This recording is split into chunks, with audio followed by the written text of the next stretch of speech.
is het natuurlijk ontzettend moeilijk om daar iets over te zeggen. Hè. Dat weten we gewoon niet. We weten wel dat het aan inderdaad Geert Wilders is, omdat hij de grootste partij is geworden, by far natuurlijk, om ook te proberen een regering te vormen. De eerste stap die daarvoor gezet is dat er vanochtend hier bij ons een informateur is aangewezen. Iemand die moet gaan een verkenner is aangewezen. We zitten nog niet in de informatiefase. Een verkenner is aangewezen die aan de slag gaat om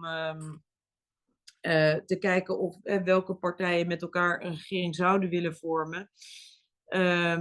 Inmiddels heeft ook de VVD aangegeven niet aan een kabinet te willen deelnemen op dit moment. Daar zijn er meer partijen voor. Dus ja, ik ga er wel vanuit dat het nog wel even gaat duren voordat we in Nederland een nieuwe regering krijgen. Het heeft de vorige keer natuurlijk ook vrij lang geduurd. Maar wat ik ook al zei in mijn introductie, maak ik me er wel zorgen over. Of vind ik het wel zorgelijk dat een partij die zo ook nou herkenbaar zich geen ondersteuning geeft aan het Caribisch deel van het Koninkrijk, een meerderheid heeft gehaald. Maar zelfs ook nog stemmen op de eilanden. De nieuwe regering kan natuurlijk nieuwe afspraken maken, maar daar hebben ze ook, afspraken zijn tweezijdig, dus daar hebben we ook de eilanden voor nodig. Dus ik denk niet dat dingen zomaar veranderd zullen worden.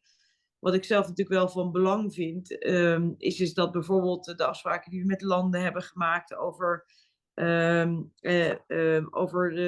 de onderlinge regeling, met elkaar samenwerken, projecten uitvoeren, dat we die ook zoveel mogelijk gestand doen in de komende tijd. Want ja, het zou kunnen zijn dat een nieuwe regering andere keuzes maakt.